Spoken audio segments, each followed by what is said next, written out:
Halo sobat investor, jumpa lagi di channel Investor Jelata. Kali ini saya akan membahas ya sebuah perusahaan atau sebuah emiten dengan kode ticker TRJA ya. Emiten ini kemarin ya, atau 2 hari terakhir ini ya, diberitakan akan diakuisisi ya oleh Samindo Resources ya, alias MYOH ya, yang dimana MYOH ini dimiliki oleh sebagian saham ya dimiliki oleh Lo Tak Kwong ya. Pasti udah pernah tahu ya teman-teman yang berkecimpung di bursa saham ya. Lo Tak Kwong ini adalah salah satu pemiliknya, bukan salah satu, pengendali dari Bayan Resources ya. Oke, nah MYOH ini juga ya, awalnya ini MYOH itu perusahaan teknologi, kalau nggak salah tahun 2012 dia pindah bisnis ya menjadi ke tambang batubara ya sampai saat ini. Nah, sebelum kita mulai membahas tentang TRJA nih, sebagus apa sih TRJA yang akan diakuisisi oleh MYOH, saya juga ingin menginfokan beberapa video ya yang sudah saya buat yang membahas Petrosi, lalu ada Nelly, ASI, MPMX dan juga Demas ya. Mungkin teman-teman yang dividend hunter ya bisa menonton video ini ya, karena saham-saham ini adalah saham-saham yang rutin ya memberikan dividen yang cukup besar ya. Nanti linknya bisa teman-teman temukan di kolom deskripsi ya. Oke, kita masuk ya membahas tentang TRJA ya, yaitu PT Transkon Jaya, di mana perusahaan ini adalah perusahaan yang bisnisnya paling besar itu menyewakan ya kendaraan ya, terutama kendaraan 4x4 ya, alias 4WD ya, seperti yang gambar di atas ini. Dan juga dia ada sedikit pendapatan dari menjual jasa ya sebagai ISP ya, Internet Service Provider. Kendaraan armada yang dia miliki sampai saat ini ya itu 3.156 unit ya. Jadi MYOH kan perusahaan tambang batubara ya, ingin mengakuisisi Transkon Jaya ya, berhubungan lah ini ya, karena Transkon Jaya juga menyewakan kendaraannya tuh ke perusahaan-perusahaan tambang gitu ya. Dan Transkon Jaya ini IPO-nya di tahun 2020 ya. Didirikannya sih pada tahun 2002. Oke, nah ini berita April 2022 ya, udah tahun lalu ya, di mana Songsong IKN Nusantara Transkon Jaya dirikan 2 anak perusahaan. Jadi dia mendirikan 2 anak perusahaan, di mana perusahaan yang pertama itu Borneo Sentana Gemilang ya. Itu kegiatan utamanya adalah outsourcing penyediaan layanan pengemudi ya, dan juga suku cadang. Jadi kayak outsourcing driver lah gitu ya. Lalu yang kedua itu anak usaha yang PACnet ya. Ini dikhususkan untuk yang bisnis di Internet Service Provider tadi gitu ya. Nah, ini wilayah operasional dari Transkon Jaya ya. Jadi ada di Sumatera, Kalimantan, Sulawesi, NTB, lalu di Wetar, ada di Halmahera, dan juga ada di Papua ya. Kalau kita baca di laporan tahunan itu ada 66 titik operasional lah si Transkon Jaya ini. Nah, ini adalah komposisi kepemilikan saham ya dari Transkon Jaya ya per 31 Oktober 2023, di mana di sini 37,8%-nya dimiliki oleh PT Damai Investama Sukses, dan juga 30,07%-nya dimiliki oleh PT MSJ Investama Abadi. Lalu ada PT Aneka memiliki 10,3% dan lainnya itu 19,74% ya. Jadi bisa lihat sini yang pemegang saham paling banyaknya adalah Damai Investama Sukses dan juga MSJ Investama Abadi. Nah, dua kepemilikan ini juga yang akan rencananya diakuisisi oleh MYOH ya. Nah, itu kan per 31 Oktober ya. Nah, di 7 November dan 10 November ini ya, PT Damai Investama yang tadinya memiliki 37,8% saham ya, itu di tanggal 7 dan 10 dia membeli saham yang cukup banyak ya. Di tanggal 7 November dia membeli 14.500.000 lembar saham ya, alias 0,96% ya dari keseluruhan saham dari TRJA. Lalu 10 November dia nambah lagi nih 1,44% ya. Oke, yang tadinya dia memiliki 37,8% ya, di tanggal 7 November naik jadi 38,76. Di tanggal 10 November nambah lagi ya, sehingga menjadi 40,2% nih kepemilikan dari PT Damai Investama. Nah, tidak berhenti sampai di situ. 15 November dia beli lagi sampai 2 kali ya. menambah 0,96%, juga menambah 1,44%, sehingga totalnya sampai dengan 15 November si PT Damai Investama Sukses ini memiliki 44,65% saham ya, gitu ya. Mungkin karena mau dibeli sama MEOH nih, dia borong lagi sahamnya ya. Ini kayaknya di pasar nego ya, karena harganya kan 275 ya.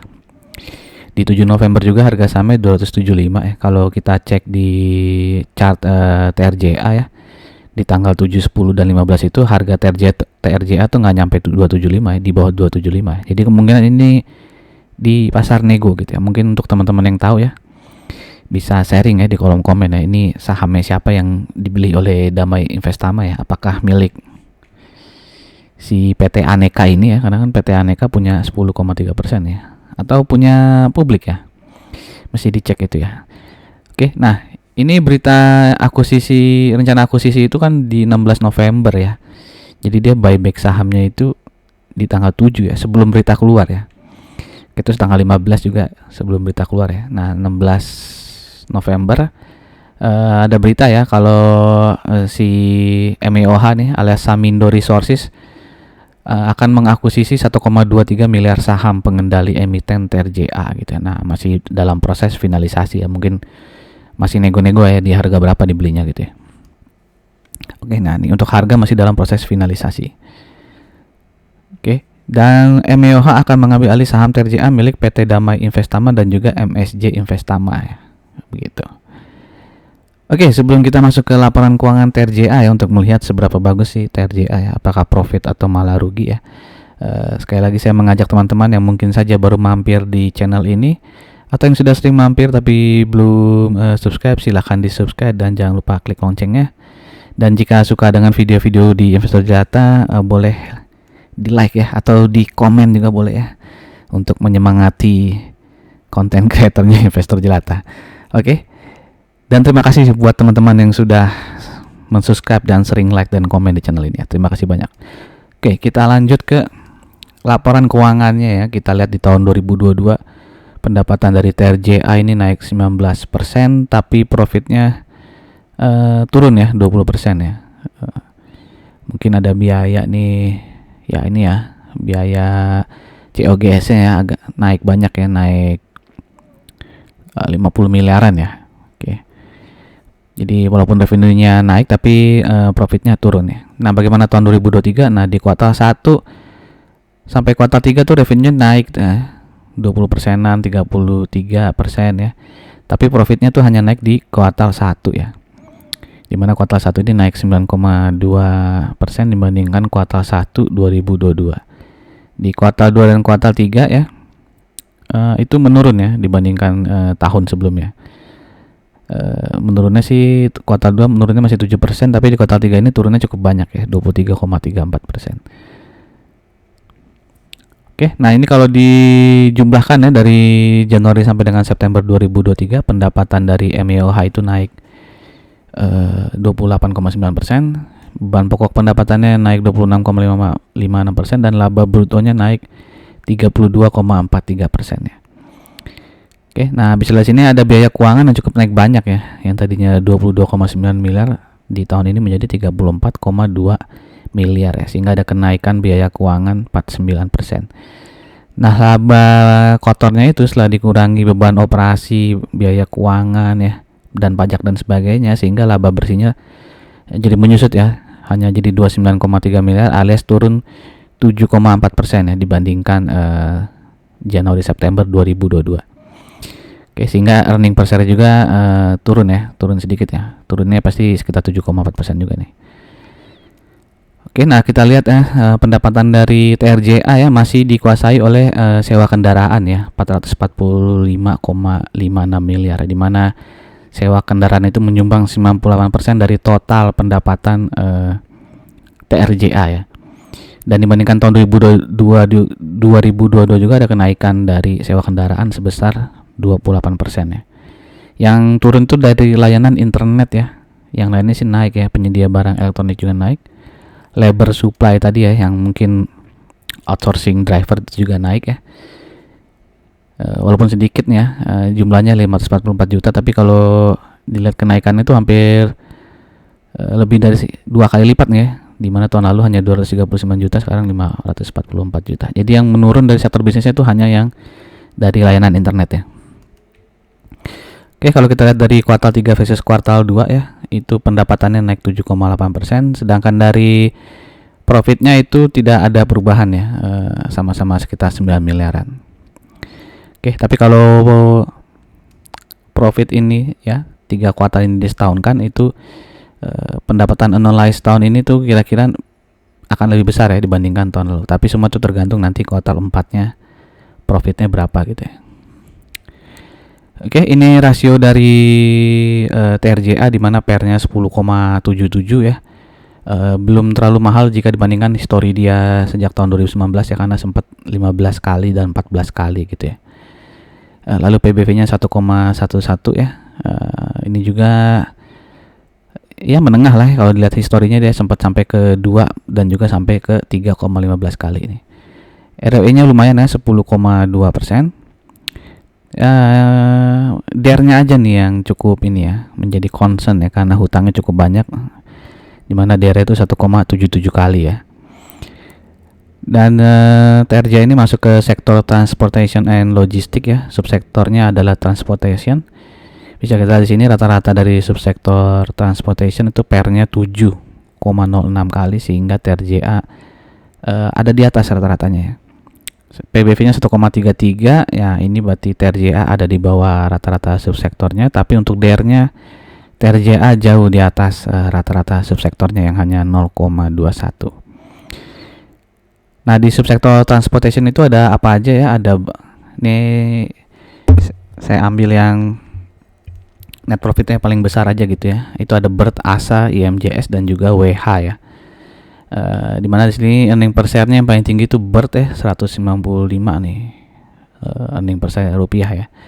Lalu untuk PER WH yang paling kecil ya, TRJA ya lumayan tidak terlalu mahal ya, karena ada ASA dan IMJS yang PER-nya 2 kali lipatnya TRJA, hampir 2 kali lipatnya TRJA.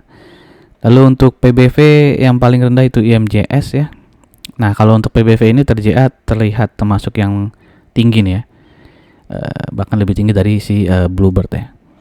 Untuk ROE juga lumayan tinggi TRJA ya, unggul dibandingkan BIRT, ASA maupun IMJS, tapi masih kalah dari WH. Sedangkan untuk DER ya, dia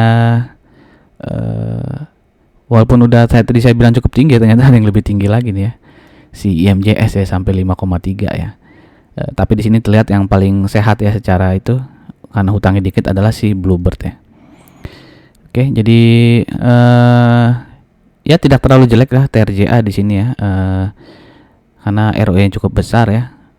Hanya hutangnya saja sih yang menjadi concern ya. Makanya tadi beban biaya keuangannya juga naik ya, dibandingkan 2022 tuh naik ya.